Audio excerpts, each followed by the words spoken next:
কি অবস্থা এসএসসি 25? আশা করি তোমরা অনেক অনেক ভালো আছো। তো তোমাদের জন্য সাজেশন ভিডিওগুলো শুরু হয়ে গেল। আমরা প্রথম সাজেশনটা ইংলিশ সেকেন্ড পেপার থেকে শুরু করব। তো চলো যে আমরা ইংলিশ সেকেন্ড পেপারে কি কি পড়বো আর কিভাবে পড়বো। তো প্রথমে আসি যে ইংলিশ সেকেন্ড পেপারে যে গ্রামাটিক্যাল পার্টগুলো আছে, যেটা তোমার অনেক রাইট ফর্ম বা প্রিপোজিশন এরকম অনেক কিছু থাকে না। তো এটার জন্য তুমি কিভাবে এটার জন্য কমন পাবা?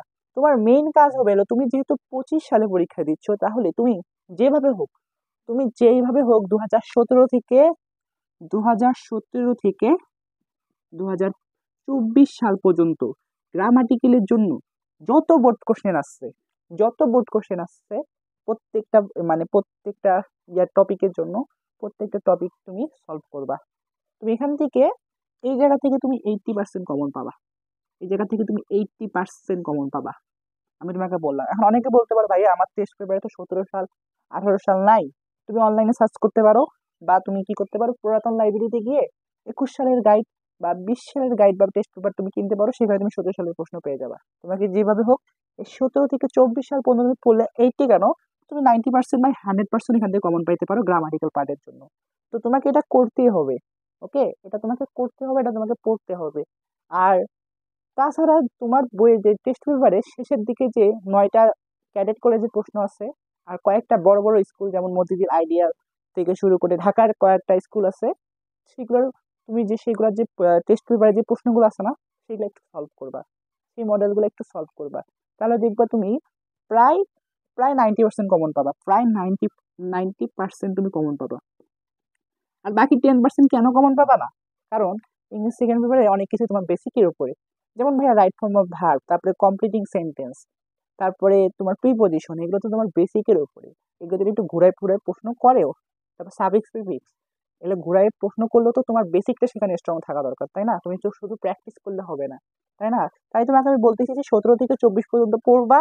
আর ওই যে স্কুল কলেজের যে প্রশ্নগুলো আছে না, মানে শেষে যে স্কুলের প্রশ্নগুলো আছে না, কয়েকটা, বেশি না, 10টা থেকে 12টা করলেই তুমি 90% কমন। আর বাকি 10% কিভাবে কমন পাবা, সেটা হলো তোমার প্র্যাকটিস। সেটা তোমার মনে করো যে তুমি কতটুকু তুমি বেসিক জানো, কতটুকু তুমি রুলস জানো, সেই অনুসারে তুমি সেটা পারবা। আর দ্বিতীয়ত হলো তোমার যে রাইটিং পার্ট, যে তোমার রাইটিং এ তুমি কি করবা। রাইটিং এর জন্য ভাই সেম ভাই, তোমার 17 লাগবে না, তুমি 2019 থেকে এই 24 সাল পর্যন্ত যতগুলো প্যারাগ্রাফ আসছে, যতগুলো কমপ্লিটিং স্টোরি আসছে, যতগুলা কমপ্লিটিং স্টোরি কি সেকেন্ড পেপারে মনে নাই, তো যতগুলো প্যারাগ্রাফ আসছে বা যেই কম্পোজিশন আসুক বা ফার্স্ট পেপারের কথা বলো না কেন, তুমি রাইট হ্যান্ড পার্টে যতগুলা যা যা আছে সবগুলা পড়ে নেবা। ঠিক আছে? পড়ে নিলে আর তুমি এটা চেষ্টা করবে একটু নিজের মতন করে, যদি বানা লিখতে পারো তাহলে তো ভালো, না হলে তোমাকে মুখস্থই করতে হবে। সেম এটার জন্য তুমি 19 থেকে 24 সাল পর্যন্ত পড়বা। এখান থেকে এইটা এইটা তোমাকে আমি 100% শিওর দেবো যে এটা কখনো চেঞ্জ হবে না, এটা নতুন কিছু আসবে না, বোর্ডে যা আসে তাই এখানে আসবে। তুমি সাথে চ্যালেঞ্জ করো, এটা বোর্ডে যা আসে তাই আসবে, 19 থেকে 24 সাল পর্যন্ত যা যা আসছে তাই আসবে। হ্যাঁ, এখন বলতে পারো ভাইয়া লেটার ইমেল, ফার্স্ট পেপার বা সেকেন্ড পেপার মিলাই বলি, লেটার ইমেল এগুলোর ক্ষেত্রে অনেক সময় চেঞ্জ হয়। ভাই লেটার ইমেল তো একটু চেঞ্জ হতেই পারে, কিন্তু মেইন মেইন পার্টগুলো, প্যারাগ্রাফ থেকে শুরু করে কম্পোজিশন, কমপ্লিটিং স্টোরি, এগুলো কখনোই চেঞ্জ হবে না, এগুলো 100%ই সঠিক থাকবে। তো ইংলিশ সেকেন্ড পেপারের সাজেশনটা আমরা এখানে দিলাম, আর ইংলিশ ফার্স্ট পেপারের সাজেশনটা একটু বড় হবে, কারণ ওখানে প্যাসেজগুলো আছে, আমরা কয়েকটা প্যাসেজ লাগাই দেবো। তো তোমরা এই ভিডিওটাকে অবশ্যই শেয়ার করে দেবা, এবং প্রত্যেকটা সাবজেক্টের আমরা সাজেশন ক্লাস এখানে দেবো। আর যারা সায়েন্সের তো প্রত্যেকটা সাবজেক্ট থাকবে, যারা আর্টস কমার্সের আছো তাদের জন্য সাধারণ বিজ্ঞানের সাজেশন আমরা এখানে দেবো। ওকে, তো তোমরা আমার চ্যানেলটাকে সাবস্ক্রাইব করে রাখবা, তারপরে বন্ধুদের মাঝে শেয়ার করে দেবা। তো সবাইকে ধন্যবাদ, সবাই ভালো থাকবে, সুস্থ থাকবে।